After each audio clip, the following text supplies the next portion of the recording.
guys, and welcome back to my channel. Today I cannot believe it. I was washing baby girl's hair and she said she wanted to finally do the big chop. Super excited. I mean, for her it's not really going to be a big chop because I spent a lot of time growing out the bad stuff, so it's really only a little bit. The front is definitely worse than the back. So yeah, we're just gonna get right into it. Her hair is already washed. I'm getting ready to detangle and put the leave-in conditioner in, and then I will look for that beautiful line of demarcation and go ahead and snip right there. Most of you guys already know how to do this, but I just wanted to show you because when I big chopped my head, I was not filming at that time. So I just wanted to show you how I did it. And it's nothing fancy. I always say I'm not a professional, so don't use my method. But if you do like it, go right ahead, feel free. You just want to make sure everything is detangled. This is a little tangle teaser, you already know. All right.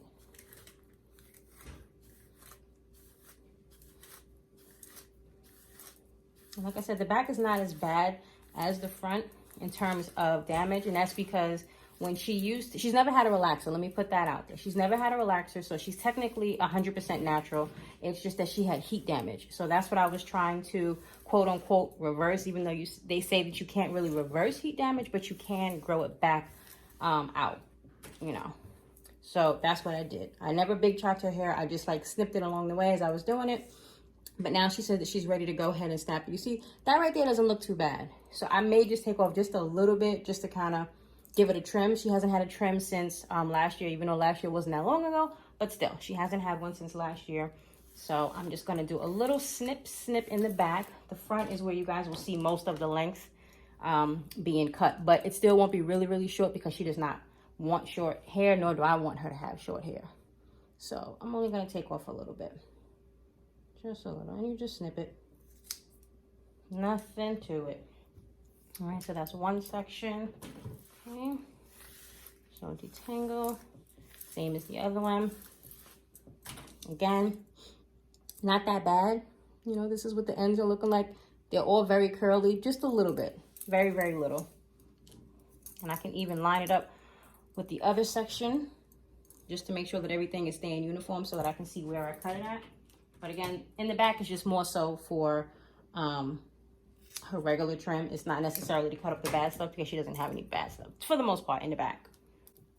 You'll see when I get to the front, you'll see what I'm talking about. The front, she has a lot of straight pieces. So I like to do it on wet hair. And I just finished rinsing the shampoo and the conditioner out of her hair, so it kind of dried up a little bit because that's just how her hair does. It dries up really fast. So what does that mean? Low porosity, I think that is. I'm not sure. But either way, just re-wet it. That was just a little bit of water. I know some people cut on dry hair, but for me, it's just easier to do it on wet hair because it also makes it easier so that you can see that line that I was talking about. I'll show you if you don't already know what the line of demarcation is. That is where the curly hair meets the straight hair. And that is where you would snip. So in case you didn't know. You could also put your hair in 2-strand twist and do the same exact thing. Just, you know, look for when you have your hair in the twist. Look for where the end starts to look straight, and that's where you're gonna snip it. Super simple. Super simple. And her back is also easier to detangle than the front. Like the middle section of her hair and the front of her hair is where it is the toughest for me. All right, so this section is done. Just a little healthy trim. Didn't take off too much. It was probably an inch, maybe an inch and a half. I'm actually surprised that she wanted to do this, but I'm proud of her. I'm definitely proud of her for taking this step and, you know, doing it on her own time. I did not rush her. I did not pressure her. I did not ask her. You know, I guess she just finally reached that point to where she's comfortable with cutting off more than the usual trim. So, and I explained to her, it's not like she's going to be losing that much length since I have been growing it out for the past, what is it, the past 2 years, almost 3 years for her in terms of the heat damage. I've been growing it out, so she really doesn't have that much in terms of damage. Let's get this one with this, match it up.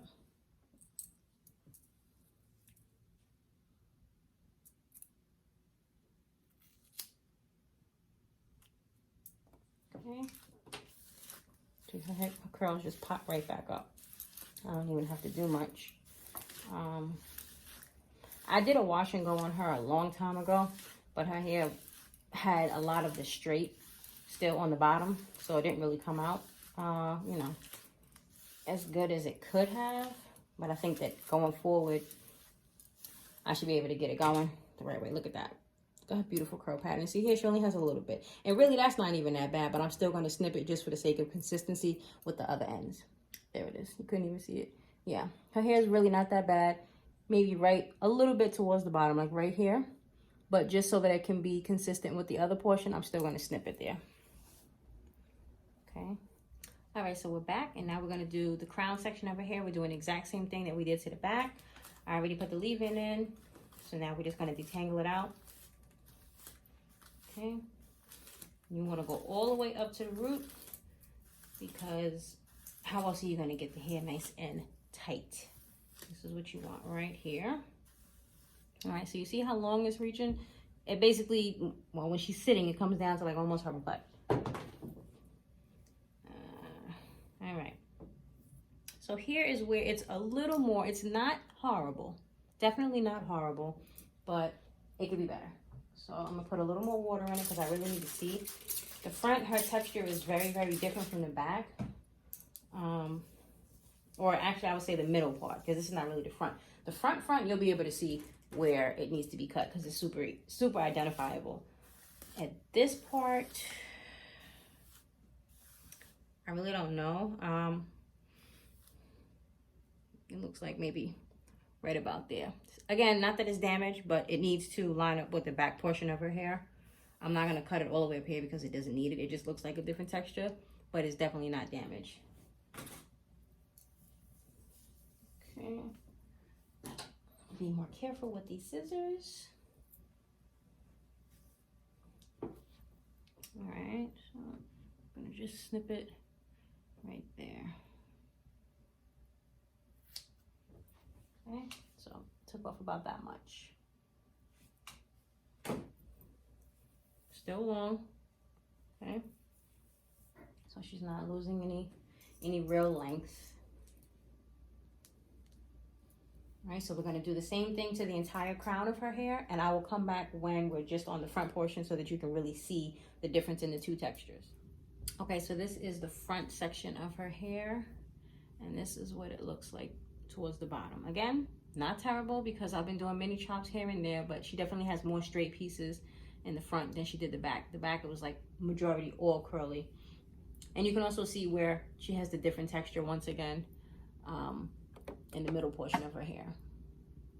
All right, so we're just gonna take off just a little bit on the bottom, not too much because we really don't need to, but yeah. Just wanted to show you guys where we are. Okay. Tangle it out. Just a few straight pieces. Nothing crazy, nothing crazy.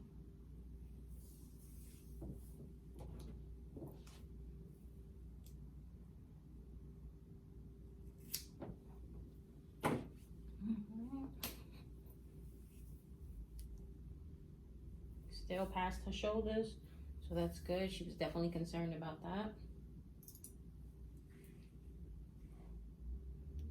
See here, without me even combing it out, you can see how it looks in the front. It's definitely more yucky. I'm gonna get rid of all of that right there. I'm probably gonna cut that like higher up, like above the curl just a little bit, because it's really straight. This is where her hair used to get flat ironed a lot. Back when she was going to the hair salon, you know, no relaxer, nothing like that, but we would do the roller set, and then right after that, you know, blow out, then you do the flat iron. So that's where all of this is coming from. Okay. Hold this section right here, baby, so it doesn't get tangled. Okay, let it. There's some more water in here. Deep conditioner. Bring it all the way down. Just clean out this brush. Alright, and then same as before. Just detangle it out. And that's another reason why it's so hard to detangle the front of her hair towards the ends, because you see, look at that. All of that right there, that's heat damage. And that is definite heat damage because no part of it is curling. So this is where she's gonna have the most haircut, probably somewhere up in this area. And that's why if you have ever, you know, brushed or combed your hair and you have two different textures, this is why. When you meet that line of demarcation, that's when it starts to get tangled up and it seems like you can't get your comb through, you can't get your brush through. That's the reason. And that's the reason that I just big chopped, like from day one. I probably grew my hair out for 9 months and then that was it. Then I had enough. I couldn't deal with it anymore. So when I cut my hair was like super, super short. But with her, we just grew it out. And then now she's cutting it. And I encourage you guys to do that. If that's what you want to do, don't think that you have to sit and big chop just because everybody else big chopped and then you walking around with a really, really short haircut that you hate, you feel self-conscious about. Don't do it until you're ready. She's finally ready, so this is why we're doing it now. But as you see, her hair is already really, really long, so she's not going to be missing that much length. Okay.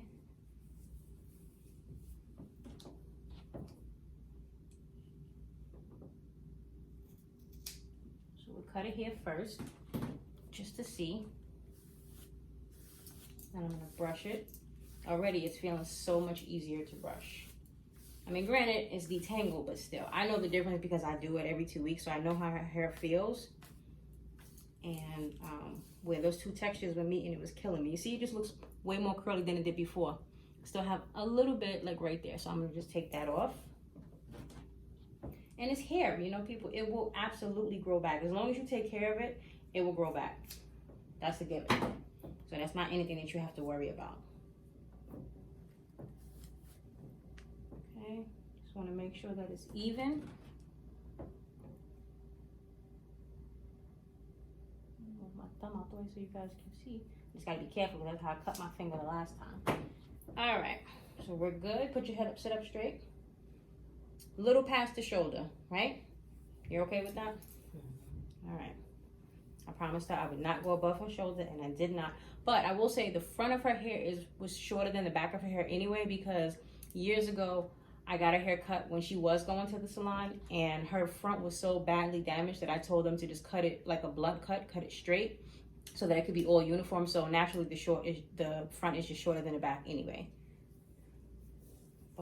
But now it's just healthy, so that's, you know, that's great. And I'm sure she's still gonna have a few straight pieces on the end, because all of us do when we do a big chop, mini chop, whatever. We still have some straight pieces. It took me about a good, I'd say almost maybe 6-7 months after I cut it before I started seeing nothing but curls. Like, I still had straight pieces in there here and there, but then that's because, again, I didn't go to a salon. I did it myself. I chopped my hair myself.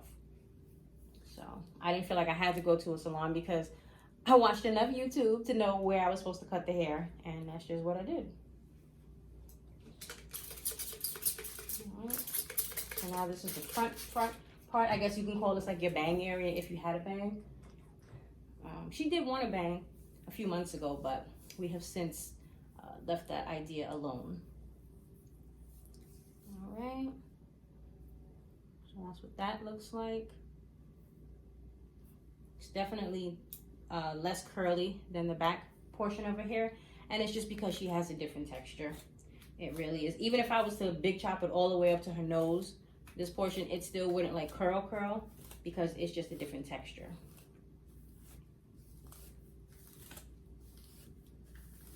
Okay,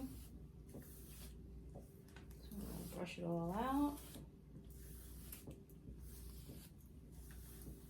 Now we want to hold it, see what we have, and that's what it looks like in the front. So same as before, we're probably going to cut it like right around there, because all of this is damaged. This is something that's not going to change. It's not going to revert. It's not going to curl. It's not going to do anything. So you might as well just get rid of it. Turn this way so you guys can see. All right, let's cut it here first, and we'll come back, see what we have. You always want to cut less before you cut more, because why? You can't add hair once you cut it. But you can definitely take off more if you need to. Looks better already, right? The curls are popping on their own. I don't have to twirl them. I don't have to do anything. And I think I'm going to just leave that section. Actually, a little snip right there in the middle, and then she'll be done with that. All right. So ladies and gentlemen, I'm going to do the same thing on the other side. I hope you enjoyed this video. If you did, please don't forget to subscribe. Make sure you like the video. Give me a comment. Let me know how you cut your hair. If you did the big chop, when you did the big chop, are you considering doing it? And I'll see you guys in the next one.